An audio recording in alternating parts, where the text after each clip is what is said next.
सोमवार को यदि हमारा सोमवार तक हमारे खाते में मानदेय नहीं आता है तो हम तमाम शिक्षा में जाकर बीएसए कार्यालय पर बीएसए का घेराव करेंगे। नमस्कार, टाइमलाइन न्यूज़ हिंदी में आप सभी का स्वागत है। मैं सूरज मौर्य। पूरे प्रदेश भर में इस समय शिक्षा मित्र आंदोलनरत हैं क्योंकि उनको इस समय मानदेय नहीं मिला है।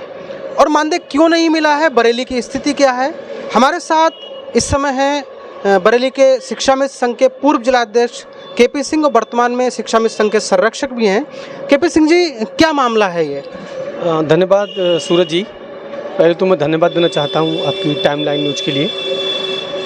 देखिए, जो मानदेय संबंधी जो हमारे शिक्षा मित्र साथियों को दिक्कत है वो ये है कि कई ज़िलों में अभी तक जो शिक्षा मित्रों को मानदेय दिया जाना चाहिए वो नहीं दिया गया। जैसे कि अभी परसों हमारे हाल में ही मथुरा के हमारे शिक्षा मित्रों ने वहाँ बीएसए कार्यालय में बीएस साहब का घेराव किया है, तो वहाँ मानदेय जारी हुआ।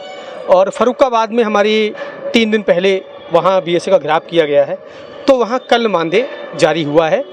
इसी संबंध में हमारे बरेली का जो मानदेय है वो भी शिक्षा मित्रों को नहीं मिला है पिछले माह का, जबकि ये माह भी पूर्ण होने जा रहा है। और अभी तक पिछले शिक्षा मित्र को केवल 10,000 रुपये मानदेय मिलता है। इस संबंध में मेरी प्रदेश अध्यक्ष जी से बात हुई है और उन्होंने कहा है कि यदि मानदेय नहीं मिलता है तो आप अपने बीएसए का घेराव करें और उनसे बात करें। तो इस संबंध में हमने संगठन से निर्णय लिया है, सोमवार को यदि हमारा सोमवार तक हमारे खाते में मानदेय नहीं आता है तो हम तमाम शिक्षा में जाकर बीएसए कार्यालय पर बीएसए का घेराव करेंगे और हम मानदेय पाकर के ही वहाँ से लौटेंगे। अच्छा, कोई ऐसी भी सूचना मिल रही है इस दौरान, मई चल रही है, अप्रैल का मानदेय आप बता रहे हैं, जैसा कि अप्रैल का भी मानदेय नहीं मिला है, क्या इस बीच में किसी शिक्षा मित्र के साथ कोई अनहोनी भी हुई है? नहीं, ऐसा तो नहीं है, लेकिन सुनने में आ रहा है कि विभाग की कुछ दिक्कतें हैं और इसीलिए नहीं मिल पा रहा है। होना क्या चाहिए कि शिक्षा मित्रों का जो प्रपत्र है जो मंथली भर के आता है वो पिछले बीएसए ने भी ऑर्डर किया है कि इसको 25 तारीख तक बीआरसी पर आना चाहिए।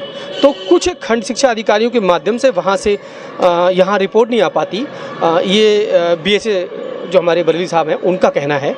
तो अब सारी चीज़ें मंगा ली गई हैं, लेकिन सोमवार तक का हम संगठन की तरफ से समय देते हैं। यदि नहीं आएगा तो हम लोग आंदोलन के लिए बात होगी। अच्छा, मानदेय नहीं आ रहा है, बहुत कम मानदेय है 10,000। इस दौरान शिक्षा मित्र अपने परिवार का भरण पोषण कैसे कर रहे होंगे? देखिए, अगर हम उस स्थिति की बात करेंगे तो ये तो बड़ा मुश्किल का एक वो है। जब से हमारा समायोजन निरस्त हुआ है तब से 6,000 हमारे शिक्षा मित्र साथी यूपी में दम तोड़ चुके हैं। उन्होंने मौत को अपने गले लगा लिया है क्योंकि मात्र 10,000 रुपये में हम जो विद्यालय में एक शिक्षक के बराबर हमारा शिक्षा मित्र साथी समय देता है और हमारा वही हम लोग अध्यापक हैं तो वो 50,000 पाते हैं और शिक्षा मित्र 10,000 पाता है। अब 10,000 में चूँकि उनके बच्चे बड़े हो गए हैं, बच्चे पढ़ रहे हैं, और ऐसा भी नहीं है कि हम स्कूल पढ़ाने के बाद कोई और व्यवसाय कर लें, क्योंकि जब सर्दियों का समय होता है तो विद्यालय 9 से 3 होता है, तो टाइम नहीं मिल पाता है। तो कैसे हम लोग अपना शिक्षा मित्र हमारे साथी घर चला रहे हैं, अपना परिवार चला रहे हैं, ये तो बहुत ही दयनीय स्थिति है।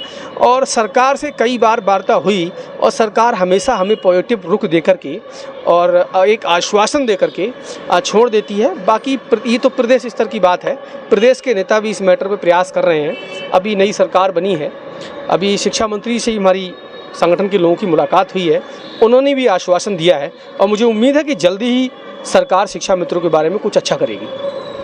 तो जैसा कि आपने सुना कि अप्रैल का मानदेय शिक्षा मित्रों का बरेली सहित कई जिलों में नहीं मिला है और इस समय मई चल रही है और सीधा शिक्षा मित्र संगठन की तरफ से एक तरह से चेतावनी दी गई है कि यदि सोमवार तक शिक्षा मित्रों का मानदेय उनके खाते में नहीं पहुंचता है तो किसी भी स्तर के प्रदर्शन के लिए शिक्षा मित्र बाध्य होंगे।